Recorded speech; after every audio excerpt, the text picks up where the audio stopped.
اللہ نے ہمیں ایک نماز عطا فرما دی جس کو ہم آج صلاۃ التراویح کہتے ہیں۔ میرے نبی کے زمانے میں اسے قیام اللیل کہا جاتا تھا، اس لیے حضرت عائشہ رضی اللہ تعالیٰ عنہ کی روایت ہے جس سے 8 رکعت والے حضرات استدلال کرتے ہیں کہ رمضان اور غیر رمضان میں اس کو امام بخاری نے قیام اللیل کا ہی عنوان دیا ہے، آپ نے 11 رکعت سے زیادہ نماز نہیں پڑھی۔ ایک ضعیف روایت میں ہے کہ آپ نے 3 دن پڑھائی نماز، یہ تو صحیح روایت ہے۔ کتنی رکعت پڑھائی؟ تو ایک ضعیف روایت میں ہے کہ 20 رکعت پڑھائی۔ اچھا، ضعیف روایت سے عبادت ثابت نہیں ہو سکتی حکم شرعی، تو جب حضرت عمر رضی اللہ تعالیٰ عنہ نے سب کو، اب میرے نبی کے دور میں 3 دن کے بعد آپ تو آئے نہیں کہ کہیں فرض نہ ہو جائے، تو صحابہ اپنے طور پر قرآن سنتے تھے ٹولیوں میں۔ صدیقی دور میں 2 سال وہ فتنوں میں گزرا، تو اس میں بھی اسی طرح چلا کہ ٹولیوں میں ہوتے تھے۔ حضرت عمر رضی اللہ عنہ کے زمانے میں حکومت مضبوط ہو گئی، طاقتور ہو گئے، تو ابتدائی سالوں میں نہیں، چند سالوں کے بعد اب مسجد میں تشریف لائے تو لوگ اس طرح کوئی 4 ادھر 4 ادھر 5 ادھر 10 ادھر 20 ادھر، تو کہنے لگے ان کو ایک امام پہ جمع کر دیا جائے تو کتنا اچھا ہوگا۔ تو آپ نے سب کو اکٹھا کیا اور ابی بن کعب رضی اللہ تعالیٰ عنہ کو امام بنایا اور سب کو ایک نماز پہ جمع کر کے 20 رکعت کا حکم عطا فرمایا۔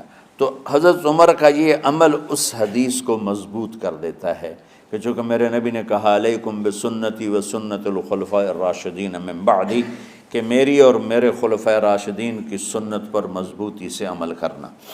تو حضرت عمر کا جو 20 رکعت طے کرنا ہے، اگر ان کا اپنا اجتہاد ہے تو بھی ہمارے لیے عمل کے لیے کافی ہے، اور اگر ان کو یہ یاد ہے کہ میرے نبی نے 20 پڑھی تھیں تو اور زیادہ اچھی بات ہے۔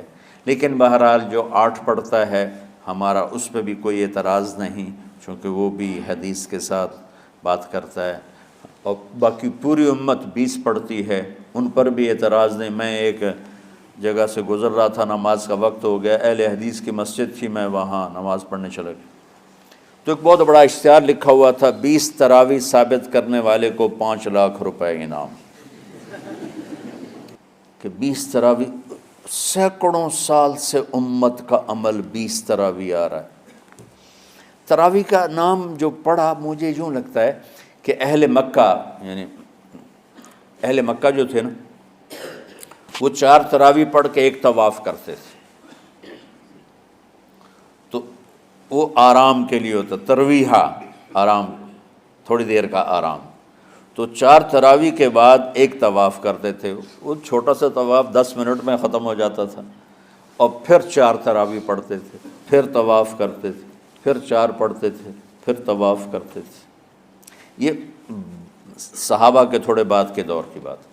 تو مدینے والوں کو پتہ چلا کہ مکے والے تو یہ کرتے ہیں، وہ کہنے لگے اساں کی کریے، انہوں نے کہا اسی 40 تراویح پڑھیں گے، 40 رکعت، وہ 40 رکعت پڑھتے تھے۔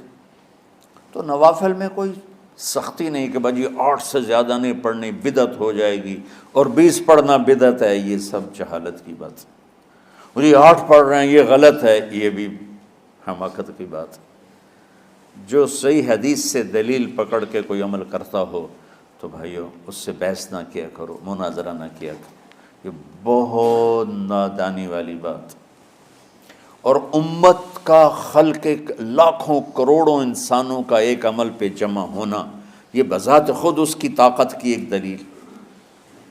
اور حرمین جب سے میرے رب نے حضرت عمر نے 20 رکعت شروع کی، آج تک وہاں بھی ساری مساجد میں 8 رکعت تراویح ہوتی ہے، لیکن حرمین کی مسجد میں 20 رکعت، ادھر بھی ادھر بھی۔ اور یہ جو وہ وہاں ختم قرآن پہ دعا نہیں مانگی جاتی، یہ کس کا عمل ہے؟ حضرت عثمان کا۔ حضرت عثمان نے اپنے دور خلافت میں تراویح پڑھانے والے سے کہا جب قرآن ختم کرو تو دعا کرنا۔ وہ کہنے لگے جی کیا دعا کروں؟ کہ جو تیرے دل میں آیا کرنا۔ تو ختم قرآن کی رات تراویح کی آخری رکعت میں من الجنت والناس کے بعد دعا کے لیے ہاتھ اٹھانا، یہ حضرت عثمان رضی اللہ تعالیٰ عنہ نے اس کو زندہ فرمایا۔ اور امام دعا کرتا تھا 1 منٹ 10 منٹ 20 منٹ جتنے بھی، اور پیچھے لوگ آمین کہتے تھے۔ وطر کی جماعت نہیں ہوتی تھی، وطر کو باجماعت حضرت علی رضی اللہ تعالیٰ عنہ نے شروع کی کہ وطر کو بھی باجماعت پڑھا جائے، تو یہ ان کی سنت ہے کہ وطر کو باجماعت پڑھا گیا۔ تو اب یہ لہٰذا یہ سارے سنت جو کام ان خلفۂ راشدین سے ہوا وہ بھی سنت ہے۔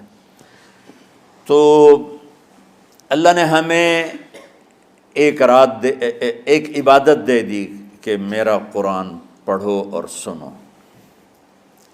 پہلی امتوں کو تراویح کیوں نہیں تھی یا قیام اللیل کیوں نہیں تھا؟ کہ ان کو اپنی کتاب یاد ہی نہیں ہوتی تھی، وہ اپنی کتاب کے حافظ نہیں ہوتے تھے، وہ اپنی کتاب یاد ہی نہیں کر سکتے تھے، صرف نبی کو یاد ہوتی تھی۔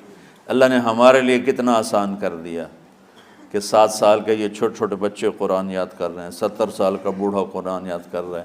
یہیں یہ مولوی یوسف صاحب کا ساتھی تھا یا پتہ نہیں ان سے پہلے تھا، سلمان، مولوی سلمان، آج کل امریکہ میں ہوتے ہیں، ہماری ایک شاخ چلا رہے ہیں ماشاءاللہ۔ وہ شروع میں یہاں تھے، تو یہاں تراویح پڑھانے کے لیے ہمارے پاس حافظ کوئی نہیں تھا، وہ حافظ نہیں تھے، وہ صبح بیٹھ کے شام تک 1 سپارہ یاد کرتے اور رات عشاء کی نماز میں سنا دیتے۔ 30 دن میں قرآن یاد کر کے سنا دی۔ مطلب یہ سنی سنائی بات نہیں، ہمارے اسی حسنین، اسی ممبر اور محراب کی بات کہ یہیں اسی مسجد میں انہوں نے صبح سے مغرب تک یاد کرتے تھے اور پھر عشاء میں کھڑے ہو کے سنا دیتے تھے۔ پیچھے ہوتے تھے لقمہ کوئی دینے والا شاید، لیکن بہت خوبصورت پڑھ کے 1 دن میں یاد کر کے سنا دیا۔ اور ایک مجھے نام بھول گیا کہ 3 دن میں قرآن یاد کیا، 10 سپارے 1 دن میں یاد کیے، 10 دوسرے دن میں یاد کیے، 10 تیسرے دن میں یاد کیے۔ وَلَقَدْ يَسَّرْنَا الْقُرْآنَ لِلذِّكْرِ فَهَلْ مِن مُدَّكِرٍ۔ تو اللہ تعالیٰ نے اس کو نصیحت کے لیے بھی آسان کیا ہے اور یاد کرنے کے لیے بھی آسان کیا ہے۔ کوئی کتاب پہلے یاد نہیں ہوتی تھی کسی کو، ماشاءاللہ تم میں کتنے حفاظ بیٹھے ہیں اللہ کے فضل سے۔ تو اللہ نے ہمیں رات کی نماز عطا فرمائی، اور چونکہ یہ ایک مشقت ہے تو میرے نبی نے کہا یہ رات کی نماز کے ہر سجدے پر 1500 نیکی لکھی جاتی، 1500 نیکی لکھی جاتی۔ اور اللہ تعالیٰ ہر سجدے پر جنت میں ایک محل بناتا ہے جس کے 60,000 سونے چاندی کے دروازے ہوتے، اور ایک درخت اس کے لیے لگاتا ہے جس کے نیچے 100 سال گھوڑا دوڑ سکتا ہے۔ تو رمضان کا اہتمام آپ رجب سے شروع فرما دیتے تھے۔ میرے نبی نے 9 رمضان دیکھے، 9 رمضان اپنی زندگی میں، 9 رمضان۔ 10ویں رمضان سے پہلے آپ اللہ کے پاس تشریف لے گئے۔ آپ کی زندگی میں روزے فرض ہونے سے آپ کی وفات تک 9 رمضان گزرے، اور میں قربان جاؤں اپنے نبی پر، اپنی امت پہ کیسی شفقت تھی۔ آپ سحری کھاتے تھے بالکل آخری وقت، ادھر بلال اذان دے رہا ہے اور ادھر آپ آخری لقمہ کھا رہے ہیں، اور ادھر سورج نیچے ہوا اور آپ کھجور منہ میں۔ ایک آدمی اوپر کھڑا ہوتا تھا مدینے میں تو وہ چھت پہ، گھر کی چھت پہ کھڑا ہوتا تھا، سفر میں ہے تو وہ کسی پہاڑی پہ کھڑا ہوتا تھا۔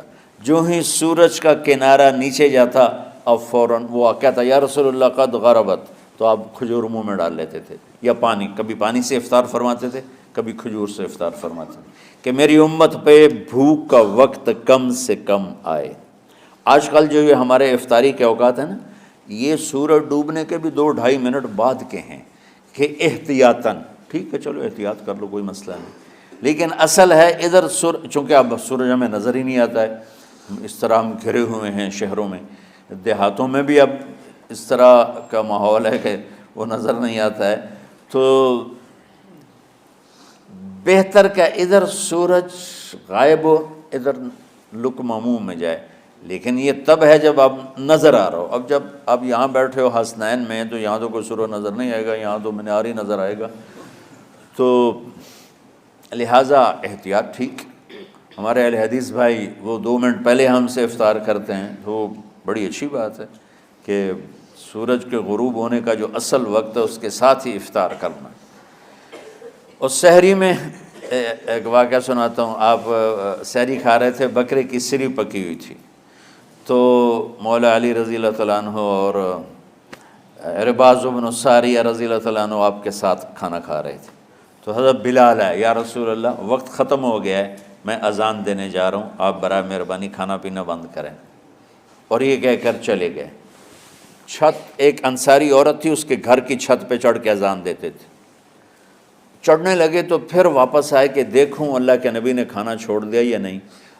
آگے دیکھا تو وہ کھا رہے تھے۔ انہوں نے کہا یا رسول اللہ واللہ لقد اصبحت، یا رسول اللہ اللہ کی قسم سحری کا وقت ختم ہو گیا، صبح ہو گئی۔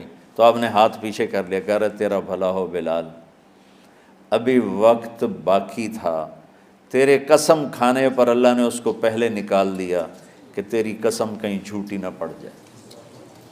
تو حضرت علی نے فرمایا کہ اگر بلال قسم نہ کھاتے تو جب تک میرے نبی کھاتے رہتے صبح صادق نہیں ہونی تھی۔